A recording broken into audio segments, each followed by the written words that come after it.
erdhen e emisionit, lexojmë pyetjen e radhës, thotë nëse te ka kapluar një sprove madhe dhe vazhdimisht bën dua, por e sheh që duat nuk po pranohen. Ku qëndron problemi? Spari të çështja e duas, unë dua të potencoj dhe të theksoj se vërtet duaja është një mënyrë e mrekullueshme e komunikimit në mes robit dhe Zotit, mes njeriu dhe Allahut fuqiplot. Dhe kjo vjen shprehje posaçërisht në situata kur njeriu është në gjendje të vështirësisë, në gjendje në cilën atij duket se nuk ka rrugdalje.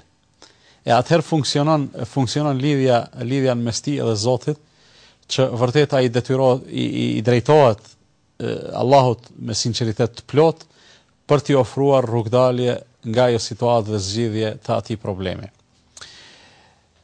Pastaj kur lutja të bëhet dhe duaja të bëhet, kjo nuk do të thotë se atëherë kur e kemi parapar ne se është më smiri të na përgjigjet, Allahu do të na përgjigjet.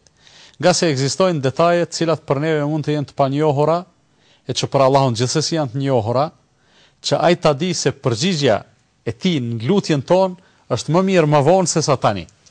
Ose Allahu do të na jap neve atë që nuk e kemi kërkuar dhe s'do të na përgjigjet në atë që kemi kërkuar, nga se ajo që Allahu do të na jap është më mirë për ne se ajo që ne kemi kërkuar dhe kemi menduar se ajo është zgjidhja adekuate. Në rastet këtilla, ne do të përmbajmë disa udhëzimeve të Muhamedit sallallahu alaihi wasallam, të cilat janë shumë interesant për t'i ditur dhe për t'i praktikuar kur është në pyetje duaja. Thot Muhamedi sallallahu alaihi wasallam në hadith: "Inna Allaha yastajibu da'wata al-'abdi ma lam yastajil." Allahu i madhruar gjithsesi e pranon lutjen e robit derisa ai mos të ngutet. E kam pyetur, cila është ngutia ja Rasulullah? Si konsiderohet që njeriu është ngutur? Thot, njeriu është ngutur në atë moment kur thot e luta Allahun, por ai nuk më përgjigj.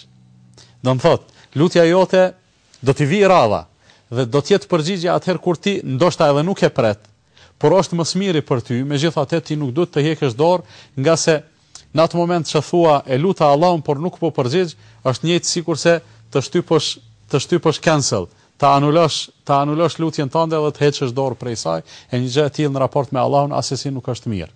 Andaj ne gjithsesi kur është në pyetje lutja e Allahut fuqiplot, lutja që ne i drejtojmë Allahut fuqiplot, duhet të kemi parasysh se ajo rezulton me një prej 3 gjërave.